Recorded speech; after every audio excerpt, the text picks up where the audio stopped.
Hey there, Coach. Early on in the game, it seemed like Manhattan was trying to get under everybody's skin. Things were getting a little chippy. What was the adjustment made after that point? I mean, I think, Coach Gallagher's a super intense, really good coach, and we expected them to, to be a scrappy team. I kind of thought we were a little sluggish, till about that 11-minute mark. We haven't been that way, in the two exhibition games and the other regular season game. I thought those three competitions that we came out of the starting blocks at at an elite level, and we did not do that tonight. And we have to guard better, to get to the standards where I think we should be. We have to defend without fouling. We have to know when the opposition is in the bonus. So some of those things are, some areas we got to get better at.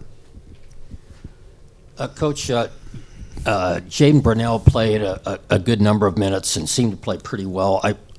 In a game like this where foot speed mattered a lot, I wonder what your thought was in terms of his overall defense and overall play. Yeah, I mean, I thought offensively, Jaden was phenomenal. You look at the 13 minutes and the 13 points, and he did have 4 offensive rebounds, and he drew 5 free throws attempted. So I thought he played his minutes offensively great. Defensively, I thought there was a loose ball, that he possibly could have gotten, and maybe 1 or 2 defensive rebounds. So it's just things we got to continue to point out to him and try to find a good matchup for him, because offensively, he not only does he individually his stats per minute are phenomenal offensively, but I think he makes his teammates better as well.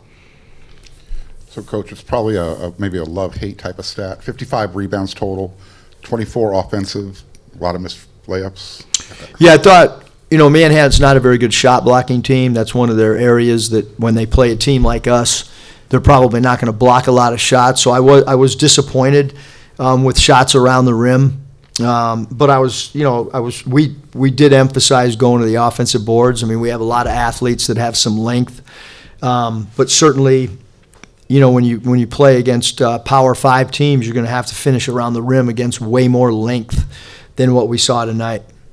Coach, I think Chad was shooting 25% in the 2 exhibitions in the first game coming into tonight. Career high 26 points, 7 of 13 from the field. How important is that, him being the lead guy on offense? Yeah, I mean, I think we're going to need Chad and Rodney to carry some of our offensive load at times, especially late game, and so I thought it was a breakout game for him. I mean, he was jumping up and down, and I didn't know he was 1 point from a career high, but he knew. I mean, how he knew, I don't really know, but he knew. And I told the guys in the locker room, hey, like, if we're up and you're playing the right way, and, Jacob got an extra minute because we wanted him to get the double-double, and when you're coaching the NBA, sometimes you got to be aware of that stuff. Not that I'm coaching in the NBA right now, but I do know the mentality of the importance. I think it meant something to Chad. And when you look at his thing, 26 points in 23 minutes, it wasn't like we played him 32 minutes to get the career high. I think it was maybe like 7 minutes left in the game when Chad came out, and it looked like he was kind of like going like this. Was he trying to convince you to put him back in so he could get that career high? Is that the conversation that was? Well, I didn't really know what he was like, what the palms up were, and then I found out, and so I'm like, all right, go back in. I'm cool, go back in. Just try to chill when you tell me. Hey, Coach. Congrats on the win. After last game, you said you weren't completely comfortable with the rotation. How have you worked it out since then, and how much better did it feel today? It's still a work in progress for sure. When Jaden goes out and plays like that, and then, when Jordan Marsh comes out and makes threes and doesn't force shots, that gives you, pause as well. Jordan's got to be more disciplined defensively. There's a lot of gambling. Because of his size, he does, gamble and wants to get steals and stuff. But I thought tonight he was, more composed, especially offensively. And and I thought he did a really good job for us. When you envisioned what this team could be, was it similar to tonight where Chad gets the 26 points, Rodney has a nice game on offense, just the one turnover, and then just surrounding those guys with a ton of length? Yeah. Is that kind of what you envisioned, and thoughts on that? And Elijah. But yeah, I mean, I do think, Connor, that like more than maybe the other two games where it's kind of spread out and Chad struggled, and I don't know if he struggled. I think he was, more focused tonight. But yeah, we need those two guys, and we need, the combination of speed, athleticism, and strength with Jacob and Ezra's, what we need to play in the Big Ten and to survive in the Big Ten. And then we need those guys to keep getting better. Like Jacob, at his age, should keep getting better throughout the course of the season. And same thing with, with Ezra, kind of maybe not turn the ball over because he draws fouls and he's so quick off the floor around the rim. And I thought Terrence Williams, he didn't play much last game, and I thought he came out tonight and did a really good job. Hey, Coach, you have 5 guys in double figures. Can you talk about just the versatility of your team and the scoring balance that you all have? Yeah, I thought, obviously tonight, really balanced with 7 guys in double digits. I mean, there's probably not a lot of nights that happens across college basketball. So excited about that. Excited that, I think it's the most points since 1990 that SC's had. So, we pushed the ball. We played pretty well, could shoot the ball better around the rim and could shoot the ball better from the perimeter than we did tonight. But in a game that you score 114 points and you only turn the ball over 12 times, that is a really good sign for us. Just because if you're playing at that pace, normally there's a few more turnovers. Late in the game, it looked like Gabe Dines got substituted and he kind of sprinted off the court into the locker room. Is everything okay with him? I think so, yeah. I didn't know he went to the locker room, but he had 4 fouls and whatever. We're going to need Gabe to play great. He played 7 minutes and had 4 fouls and probably would have liked to have, been out there more. But he played great in the exhibition games, and sometimes there's a matchup thing, and when you play – 2 teams that are undersized, like we have like he's going to get plenty of chances when we're in the Big Ten and we're playing against 7-footers every single night. And so, tonight was, it's hard for him to be on the floor. He had 4 fouls in 7 minutes. And then just a quick follow-up. Do you like the attitude the team has as far as their tenacity? Yeah, they're a fiery bunch. That's, you kind of sometimes you want to build a roster that's got similar personalities. And so I do like guys that are, get after it and emotional, and I struggle with stoicism. You mentioned the 117 points. What does it mean to kind of hit that historic milestone in your second season here with the program? I think it's just, like it's easy to buy in. The question is, can you get teams to stay in? Meaning, all right, what our, like, and I got on them at halftime and didn't think we played up to our standard, and they figured out a way to, it's important in these games that you play up to your potential. And I thought last year, some of these early games we struggled. Like 3 points against Arlington. And, there was like some close games that, we didn't mess around with the game. That's some of the things we talk about. Like, you're supposed to play every possession. If you play every possession, then, you hope that the outcome is like it is tonight. Hey, Coach. You mentioned playing against 2 undersized teams, so I'm just wondering how you guys are preparing to play against Big Ten 7-footers. Yeah, well, I think for us right now, it's how do we get some type of rhythm? How do we get some type of confidence? How do we get looks at rotations? We knew coming in that, we didn't have a lot of returning players. We're playing a team in Illinois State that's got a lot of returners, a lot of continuity, and a lot of preseason hype.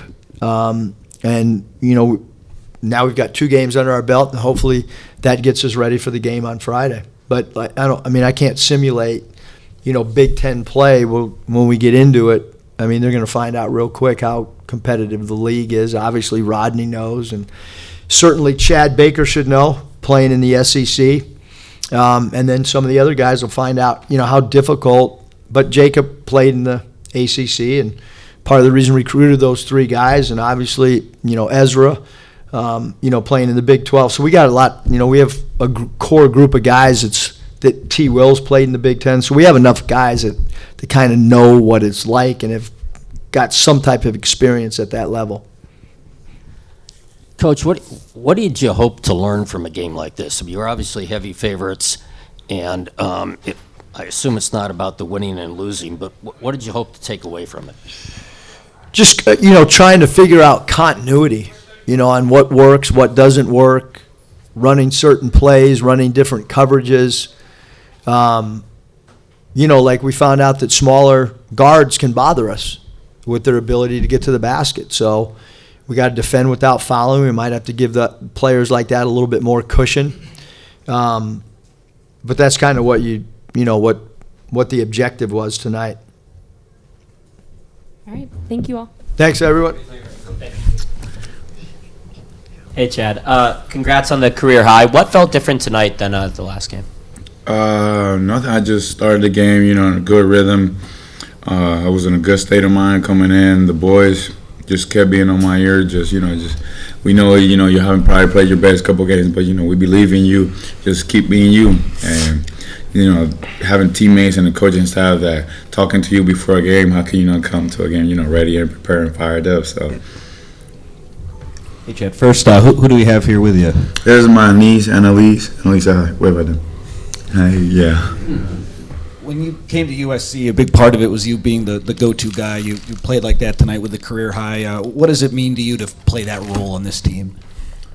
To be honest, that role that's not really like an established role, I feel like, with this team. We got, from me to Ezra, Rodney, Jacob, we can all be go-to guys. It's just really who's the hot hand that night.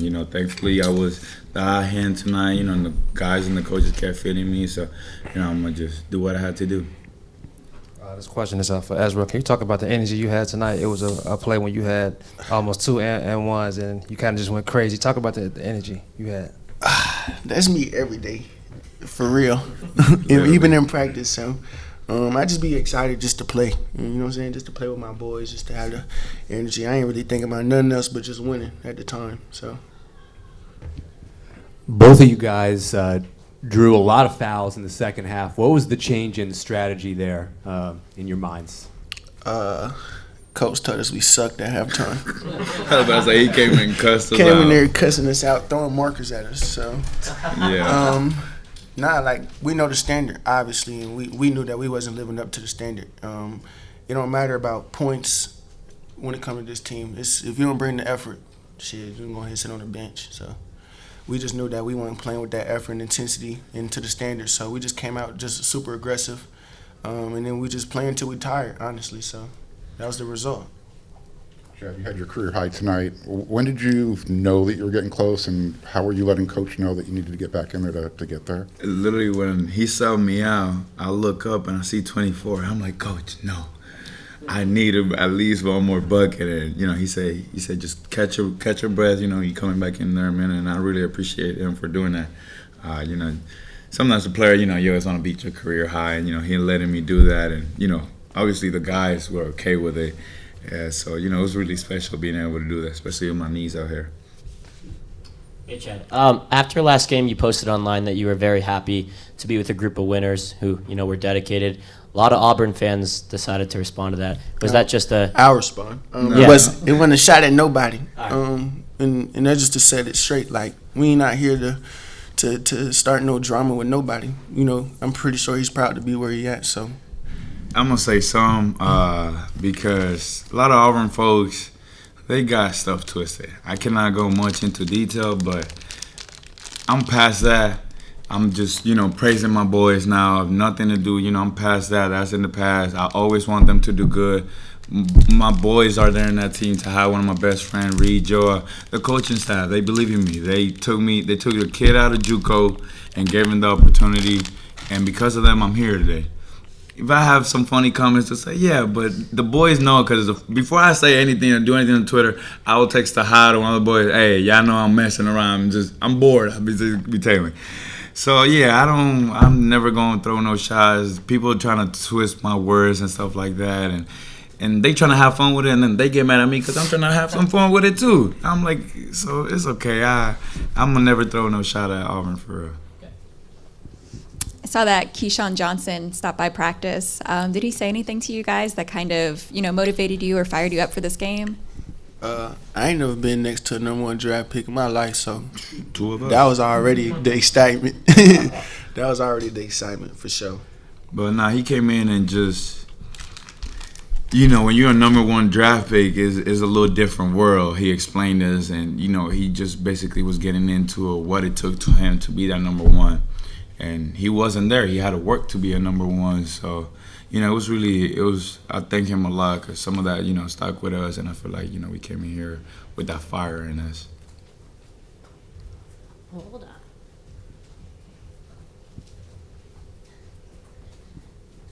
Don't got my running shoes on today. Are you straight?